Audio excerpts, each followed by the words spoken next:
Well met, lords and ladies, Jacob Butter speaking, and a warm welcome to this week's Walking Wednesday.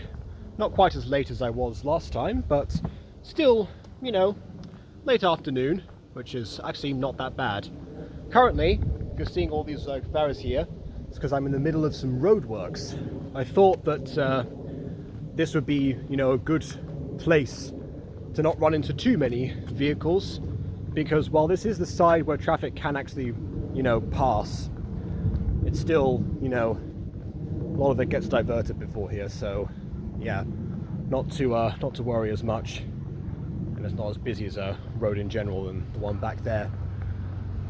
So hey, why the heck not? It's a bit of new scenery, I guess, and instead of the sounds of cars, I get the sounds of grass cutters and of that one plane that was, up there before. So that's fun. But yeah, in any case, here we are now, and we'll see where the road takes us. The road goes ever on, and I must follow it where I can. So with that in mind, I'm not going where the dogs are. Straight ahead.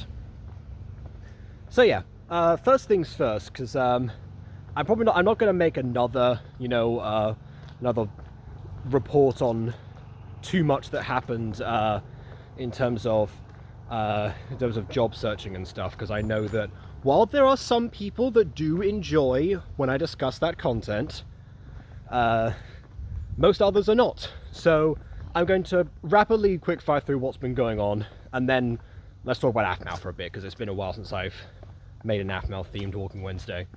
So the main event that happened this week was Friday, where I think I mentioned last time that I had an interview at a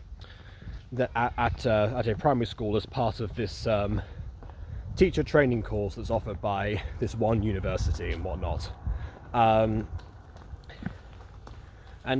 For that has been for that I had to prepare not a book report, but a book presentation, book introduction of some kind, based on something that would be appropriate for the age range. And I guess 5 out of 6 of them seem to approve of the choice, but that's that. The other one said the book I chose was for babies, and he was not a baby, and he wanted to properly emphasize that before I proceeded any further. So I acknowledged that, and because I didn't have another book with me, that's the one I used. I did before doing that presentation. I actually did have a look around in the classroom, because they left me by myself, like complete by myself, not with like anyone else, not like alone with the students. I mean, just completely alone in the classroom at one point, while they went to fetch said students. And while I was doing that, while they were doing that, I then I had a look around, and yeah, a lot of the books were the ones that you would expect. And we compared on the syllabus, and it seemed like it was appropriate. So, maybe that particular kid was just more advanced, which I can relate to at that age. Because one thing that some people might not know about me is that one of my great life goals was achieved at the age of 5, I think. When I say one of great life goals, I mean obviously for the time. I wanted to learn how to read before entering kindergarten. So that's what I did. It's not really much of a story there, to be honest. Which explains why some of my first literature works from that particular era. Case in point, Dumbo and the Storm. Oh wait, no, you haven't seen that one. That's just people behind the scenes I've talked about. Case in point, Bicker Stand. There we go. If anyone remembers that video. So, with that in mind, yeah, I do kind of get it. And if you're wondering why that's part of an interview process, they wanted me to demonstrate what it would be like in a classroom, and then afterwards proceeded to ask me a bunch of questions. And then gave me some maths and literacy tests to do. Actually, I told you it wasn't going to be exciting. The maths one was, you know, fairly what you would expect. A lot of mental arithmetic, a lot of graph management, which I found out was not necessarily for teaching the students of that, but just more so managing data for actual teacher grade purposes. So, you know, there was that. And then the literacy one was just you know, pretend that you've been accepted on the course and you're introducing yourself to the new parents. What would you do in that situation? So I didn't really hear much after that one. That's one of the ones where I was stuck for a few seconds and then immediately just started going blah, blah, blah, blah, blah, which is how I write scripts, so that's consistent with me. I think Aiden can probably back that up. You know, that I will look at a blank Google Doc page for a while. We'll have a few conversations, and then suddenly I'll just be like, "Oh, okay, yep, here we go." You know. But yeah, the most interesting part, of course, was the book report itself. I chose a book that was called not Search for Stone, Home for Stone. That's it. Which is not a super well-known one, although, to be honest, I think it probably should be. It's quite good, all things considered. It's one about this kid that just finds a stone that looks very sad because it has a face on the ground, and decides that he wants to search for a good home for it, a place that it can fit right in. Is the anaphoric sentence they keep bringing up. So that's and then it turns out, of course, you know, he gives up for the day, turns in for the night, and it turns out he puts the stone next to a bunch of other friends that he's collected, which is a leaf, a shell, and a starfish, if I remember correctly. I guess he didn't find a home for them either. That part was never addressed in the story. But yeah, it turns out Stone's actually very happy with them, and you know, gets on like a house on fire with them and whatnot, and that's where he fits in with people that are different to himself. Which, yeah, a fantastic message, and one that I can absolutely relate to. So it really worked out. Not to mention as well, it was all in a poem structure, you know, anaphora notwithstanding. Well, withstanding actually, that's part of it too. So yeah, really nice time. Managed to tie it into a bit of a lesson on adjectives, or adjectives, as one of them mentioned, which I was very impressed that they actually knew that, because bear in mind, this is I think they were like year 2s. I think they told me, not the students, the staff told me they were year 2s, and I didn't question it, so I didn't ask them. So yeah, I guess there were year 2s, I think,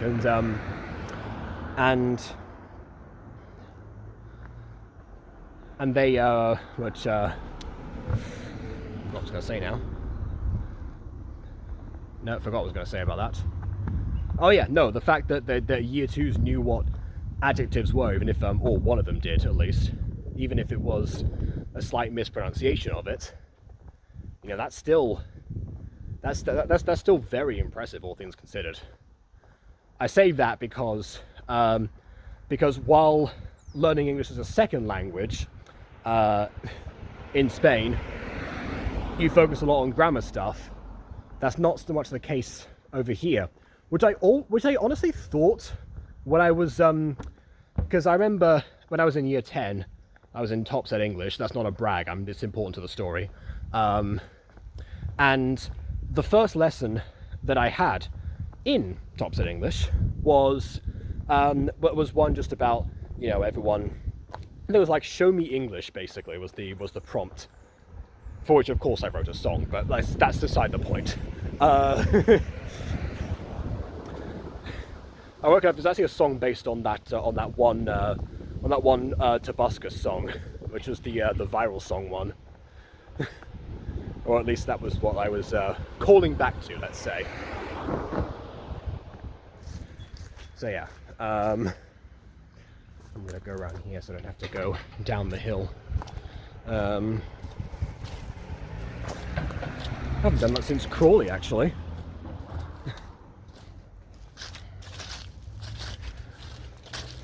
Oh yeah, and there the subject came up of all the different like types of words you would have in English. And at one point someone mentioned, I think the teacher mentioned things like, you know, nouns, adjectives or something. And it was only, oh, I just realized there's not actually a path through here.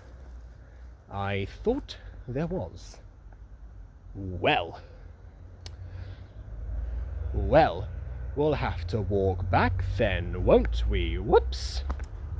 That's not going to make any sense to anyone except my mum, probably. What was I saying? Oh yeah, and only the foreign students knew what those were. It was one of those things where the teacher was disappointed in disappointed in the ones who'd been in our education system for far longer. They weren't all new, by the way, but they were, you know, compared to those who had been around for a long time, even myself included, because I was in year 8 when I moved over here, which for the Americans out there is the equivalent of 7th grade. Don't ask me why. So yeah, not like I started from the very beginning or anything like they did. But so I thought that they just didn't teach you the basic grammar elements and just kind of expect you to get that out of instinct, because that is a thing that happens in other language classes, by the way. I remember when I was doing A-level Spanish. A-level is like what is the equivalent in America? I don't know. Americans, you can figure it out. Google it. It's advanced level, I guess, but not. I think that's why it's called. Is that what's called A-level? Might be, actually. I don't know. I never questioned it. What was I going to say? Well, A-levels are exams you normally take at 18. If that's, again, to give the age range. 17, 18, depending on your birthday, obviously. So yeah, I was doing A-level Spanish, and this was in the UK, and I remember a particular lesson where we were going over the use of para and por, you know, which both mean for, but, you know, are used for different things. So I didn't realize at the time that that's something that people would have, you know, had to learn, because how you learn the prepositions in Spanish, if you learn it as a first language, is you just memorize them. So you just go, you know, a, ante, bajo, con, contra, de, desde, en, entre, hacia, hasta, para, por, según, sin, sobre, tras, durante, mediante. You just do that. Effective, clearly, but but yeah, the point is they're not focused on. So is that a random path? I have never been down here before. Well, I know where I'm going today. So, what was I saying? Yeah, so they're not focused on.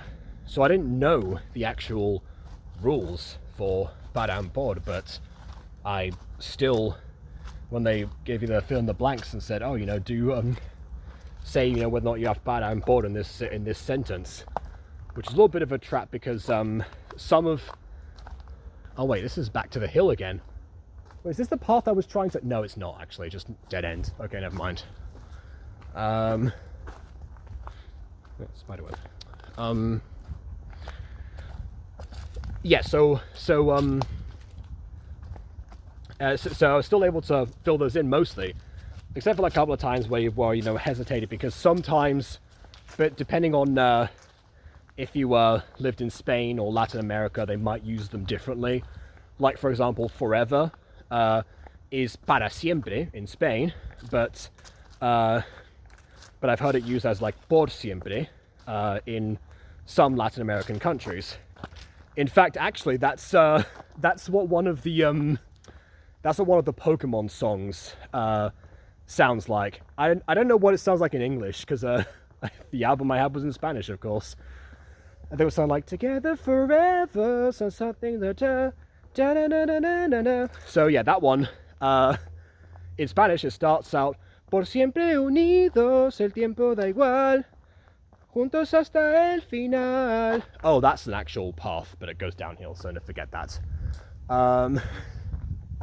So yeah, "Por siempre unidos," forever together, forever, I guess. But the Latin American version. That's a CD that we got in Spain, I think. Unless my dad got it in one of his travels. So, yeah, those were a bit of a trick sometimes. But because the teachers were both Argentinian. So, you know, that's just how it goes sometimes. But yeah, other than that, but then they ask you sometimes, okay, justify why you did this thing. That's like, that was the hardest I had to struggle in that class. It's like, why did I do this? I don't know. So I thought that's what it was like with like nouns, adjectives, verbs, all that stuff. But it turns out no. Turns out that there's at least 1 out of 6 year 2s based on my very rudimentary survey that I did on the spot that know what that term means. Which I guess means that people just forgot about it. That's one thing I keep mentioning whenever I have to do, you know, personal statements and stuff, is the fact that I want lessons to be memorable. Because, you know, back when I was doing presentations as a student, that's exactly what would happen. You know, people would sometimes quote them to me long after the fact. Whereas with regular school presentations, it's like, today we're going to talk about this. You can see on our PowerPoint that we're going to read verbatim what this topic actually is, and all the things that we were told to include, and blah, blah, blah, blah. So yeah, standing out was not the most difficult process, but, you know, it's still something there.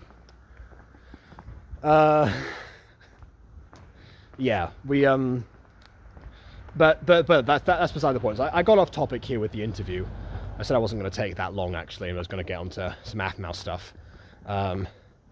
So yeah, the general thing is that apparently the presentation went pretty well. So I'm glad about that, because not like I pulled out all the stocks for memorability. They were looking for someone who knew a bit more about the role of teacher from the get-go, because I did ask about the structure of the course, and they were impressed by that, but my mum then pointed out that maybe they meant the parts where I was asked about the specific role, not like how the course was structured in teaching me said role. And which kind of made sense, because I think the course is designed mainly for people who are in like their second year of university studying something to do with education. So not me, basically. You know, I've very much been learning by getting out there, but you know, that's I suppose in some instances, you know, they want you to have gotten out there a bit more, I suppose. So yeah, for that reason, it didn't end up working out. But you can tell that it was, you know, it was at least an illuminating experience overall. And for the record, I did take away some things from there that, you know, I thought, okay, well, this could be something that I would like to do more of, but maybe in a different capacity. You know, like a theatrical one, for example. Again, going back to my original plan, from all the way back to return to the theatre, before the rabbit hole continued again, because I guess my dad missed the Walking Wednesday and they sent me that training course straight after. So yeah, I'm not too disappointed, because, you know, I wasn't sure whether to hope for good news or not.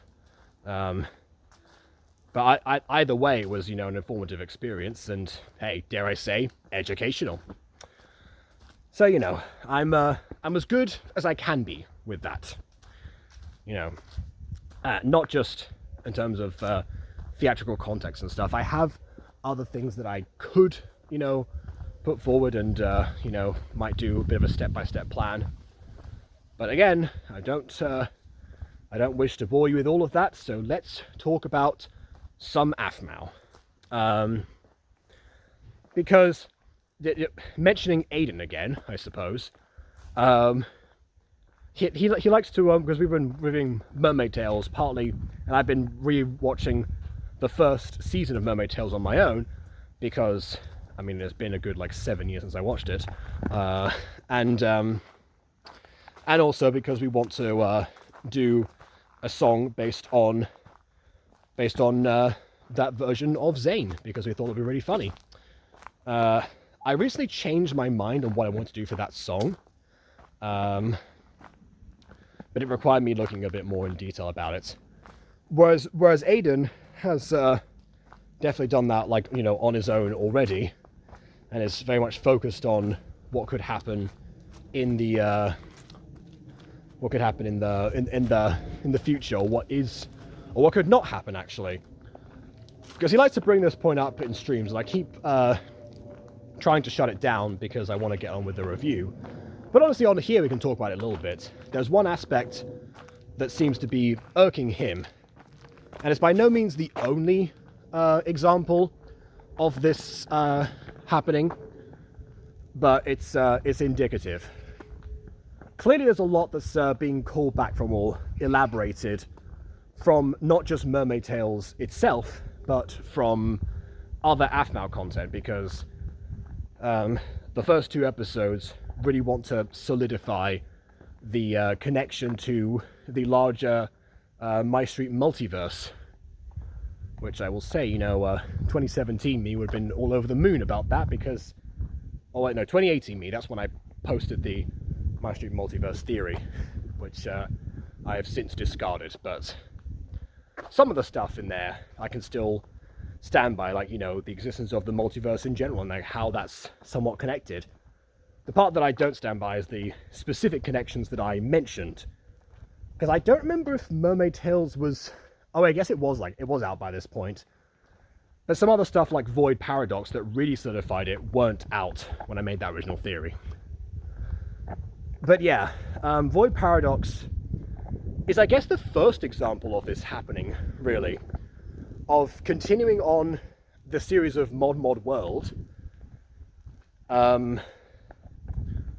but sort of making the follow-up a lot more to do with the multiverse itself, and based on how well received Void Paradox was, maybe that explains why when they decided to revive another series that has now had, I think, even more of a gap than the original Void Paradox had to Mod World, actually. I guess they're going the same route, to some degree. Which means that a few elements of the series within them are sort of being left on the wayside, at least for the time being while the plot gets going. There's a possibility that, as Aiden mentioned, that we only get 10 episodes, and we have now had 3. So the cliffhanger from season 1 might end up not actually coming to fruition. There are specific characters that, had a lot of build up to them, the Kingdom of Mariana particularly in jeopardy, and we haven't even seen what that's like because we haven't returned there. And to a certain extent, I get it, because you're doing something different. Your character, you've limited your cast a little bit, and you're trying from there. One thing I didn't mention to Aiden was that I know I pointed out the Dragon Falls in the episode, but since Dragon Falls reminded me of Dragon Ball, obviously, I can say that one thing that happened with Dragon Ball was that after its first arc, there was a big change because sales started to decline, allegedly, and So the editor at the time, Torishima, I remember how to say his first name. It's Kazuhiko Torishima. I could be wrong. He decided to study Fist of the North Star, which was the leading manga at the time. And one thing that he identified there was that Fist of the North Star had a very limited selection of characters to follow. And so, following up from introducing so many characters in almost every chapter and adding to the roster of characters going around searching for the Dragon Balls, it was dialed back instead to just Goku, Roshi, and Krillin. For a while. They returned later, obviously. And lo and behold, what have we actually got in this situation? We have a cast that has been, that, meets other people, of course, but we've mostly, limited ourselves to just Aphmau, Aaron, and Zane. 3 characters. And then we're doing, so I guess they've started their own success, and by probably accident, emulated the process of Torishima and Toriyama by extension.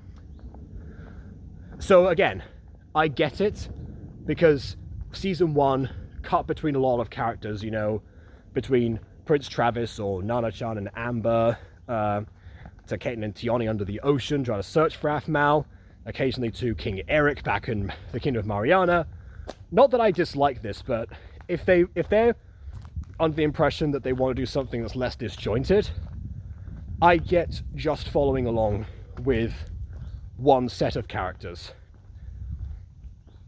And I get also inciting the mystery behind that. What is going on in Mariana? What state are they in? There is a line that Aphmau said in the latest episode that does suggest to me that that they're foreshadowing that something major is going down, because she's mentioning, oh, I bet you're still in the same circles, swimming the same circles, throwing the same festivities, and they're all nice and safe. The word safe there is very important, actually. Because, yeah, like, in-universe, that's obviously her being nostalgic, and it could be just that. But that's the thing, it could be something else, and we don't know at this point. And since Aiden is throwing around a bunch of theories, I will do so as well. I believe that to be foreshadowing. It could also mean that that's going to be the season 2 cliffhanger that Aphmau likes to do, where she will leave something, she'll pull a Netflix on us and leave something open, and then, hope that the outcry for more is enough to prompt them to continue, basically.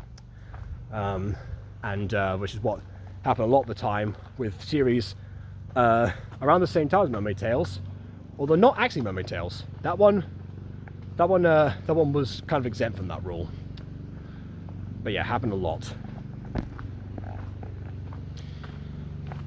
So yeah, we've well, that's the same grass cut as before. It's been going for about 28 minutes.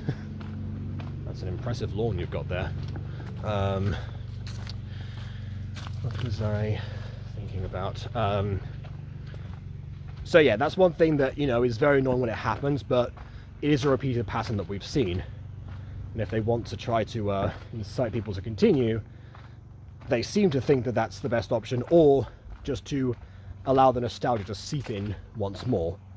Although I'm not sure if that's going to work as well as it did before, if, people have had to be persistent. Although then again, the persistent side of the Aphmau fan base that never gave up on the idea of roleplays returning, from which, obviously our circle is included, is not as large as the view counts on those videos, which means that there are some new people, which is fantastic. So yeah, maybe it's going to happen again, but I'm hoping it won't, because I know they're also bridging the gap for when they actually release My Street, whatever the 7th season was, second to last time, or whatever they end up calling it.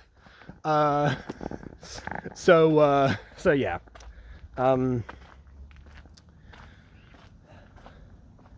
That's so I know they're bridging that they're stalling for time to a certain extent. You know, but you know, I'm hoping that after that is stalled, they will, I guess, use that to continue in the manner that they have done already. I guess we'll find out soon enough. And I realised that I was just talking about. Oh wait, never mind. I won't say that.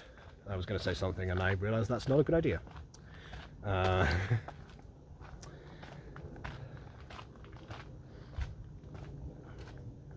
Oh, what else? I think that's most of what we discussed, because all of it was repeat from a previous video, and I guess by extension I am a hypocrite now because I've repeated most of that again. But I wanted it in some other context that wasn't just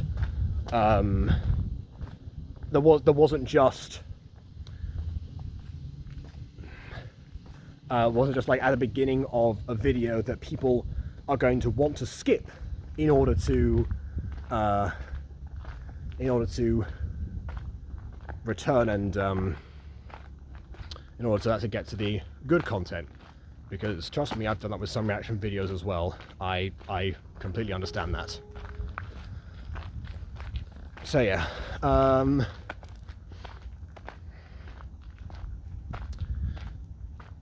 know.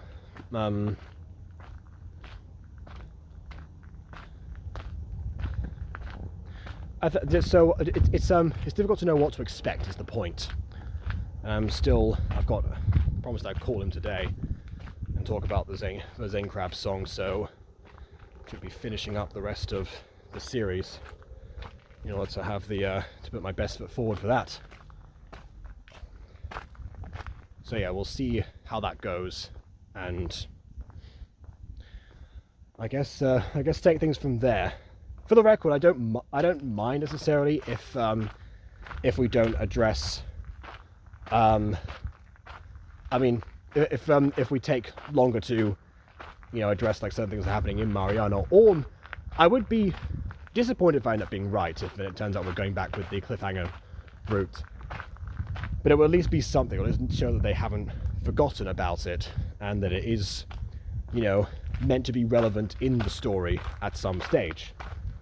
Even if that stage happens to come in after second to last time or whenever. It's not like we haven't had a long gap between seasons of Mermaid Tales, is it? So yeah, not the worst thing in the world, but certainly not the best if it ends up being true. I'm not as jaded by it as Aiden is. I'm not going to mention it every single episode as he brings it up, but it is on my mind as well, albeit to a lesser degree. So yeah, I think that's really it, to be honest. We'll see what happens from there, and we'll see what the song turns out being. Because, yeah, it's most likely you've never heard the original, considering what I had to go through to actually acquire the instrumental. But yeah, hope to look forward to showing that at some point. I'm probably recording it tomorrow. We'll find out. I don't really know. So yeah, please leave a like or dislike, because your opinion matters. And subscribe if you haven't already. And on that note, until next time, farewell.